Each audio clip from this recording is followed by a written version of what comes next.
Сәлем достар, менің каналыма қош келіпсіздер. Бүгінгі біздің қозғайтын тақырыбымыз видеокүйді қалай ноутбукке дұрыс орнатамыз. Яғни видеокүй дегеніміз не?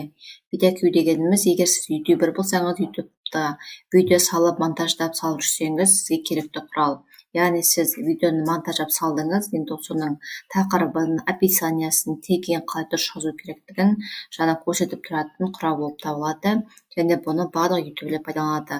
Сол құралды сіз дұрыс пайдалану үшін сіздерге нақты қалай дұрыс жүктеу жолын көрсететін боламын. Видеоны аяғына шейін қарап, менің каналыма жазылып, лайк басып, достарыңызға таратуды ұмытпаңыздар. Ендеше видеомызды бастаймыз. Бізге ең керегі, ең бірінші біз Google-ға кіреміз. Google-ды ашып отырып, біздер ішіне жазамыз. Магазин Chrome деп орысша жазамыз. Магазин Chrome. Магазин Chrome деп жаздым. Енді осы жерде бізде магазин Chrome'нан интернет магазин Chrome деп тұр. Ең бірінші көріп тұрсыздар, соны біз басамыз. Енді басқаннан кейін мына жерде шықты. Поиск по магазиндің ішіне біз видеокүй деп жазамыз. Ағылшынша тілге ауыстырамыз. Видеокүй деп жаздық. Және поискке саламыз. Енді біздерге мына көріп тұрғаныңыздай мына видеокүй Vision for YouTube деп тұр. Мына бірінші тұрғанда, оны біз үстін басамыз. Енді қараңыздар, мына жерде удалить из Chrome деп тұр. Менде жүктеп алдым мен.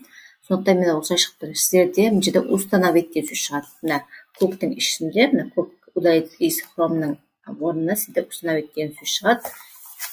Сосын сол Chrome басамызда установить етеміз. Енді ол мына жерге жүктеледі. Бір жүктелгеннен кейін уже сіздер ютубта ашып, сонымен жұмыс жасай бересіздер. Ол қалай жұмыс жасайды көреміз. Мысалы, өзімнің каналымды ашып көрейін. Мына жерде менде видеокүйдің знактары тұр. Яғни мысалы, мен мына жердегі бір видеомды ашайын.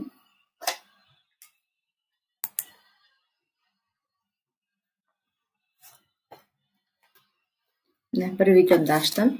Мына контент кірейін. Мына жердегі бір видеомды ашып, сізге көрсетейін.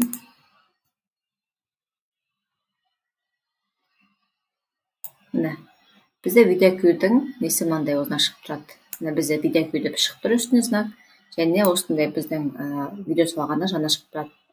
Мысалы, бізде мынау. Видеокүй мынандай. Мына значение шығу керек мына жерде барлығы. Мына жерде интернет шамалы болып шықпай тұр. Мына жерде неше процент бар шығып тұрады. Және мына астында біз теге жазғанда инспектор тегіпті бассаңыздар, мына жерге мысалы тересіздер. Мысалы YouTube деп терсек, просто YouTube деп терсек, мына жерге YouTube'ға байланысты шығарып кетті. Очень высокая да сізде таңдап, былай таңдап, мынада таңдап, былай өзің үстіне X бассағанда мына жерге түседі. Мына жерде менде көйіп кетіп тұр, мен түспей тұр. Осылай біз сізге видеокүйдің қажетті өте көп. Мысалы, басқа каналда қарап көрейік. Басқа.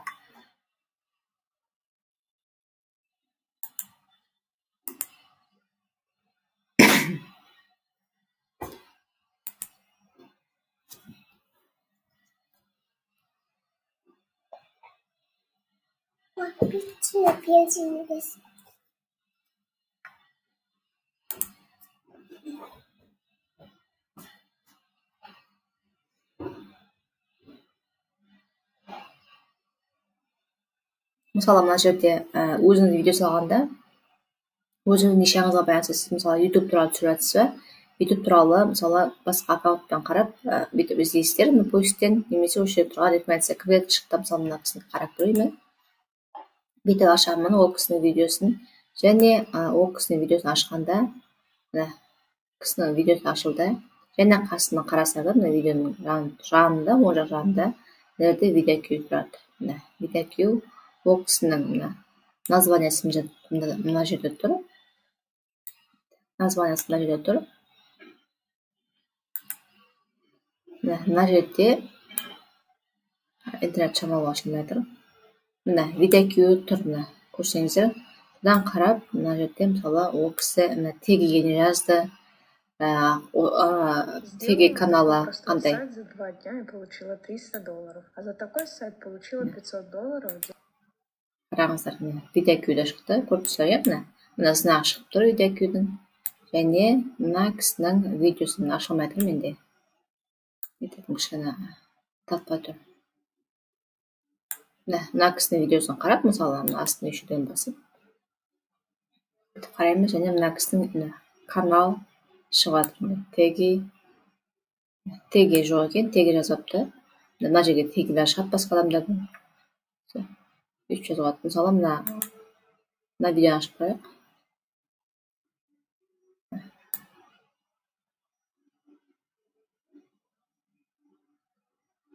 Қараңыздар. Мына жерде сәлеметсіздер ме, құрметті оқырмандар? Қараңыздар, мына жерде видеокүйдің несі осы. Теги видео деп тұр. Осы видео тегилерді алып, өзіңізге пайдалануға болады. Теги каналдікі және теги. Осындай сіздің егер түсіріп жатқан тақырыбыңыз ұқсайтын болса, мына тақырыпқа осы тақырыпты ашып қараймыз. Басқалар қандай теги жазды екен. Осы тегилерді алып сізде жазуыңызға болады. Сонда сізде видеоңызда рекомендация шығу мүмкіндігі өте көп. Осылай видеокүйдің мүмкіндіктер пайдалануға болады. Барлық видеокүйді қарап жасайды осылай. Сіздерде осылай жасауға кеңес беремін. Достар, егер бүгінгі видеом сіздерге пайдалы болса, сіздер осыдан қарап жасап алыңыздар. Достарыңызға таратыңыздар, менің каналыма лайк басып, подписка басып қойыңыздар. Және қоңыраушаның белгісін басып қойыңыздар, себебі егер мен жаңа видео салғанда сіздерге бірінші болып барып тұру үшін. Сіздерге көп рахмет. Мен бірге болғандарыңызға алғыс білдіремін. Сау болыңыздар.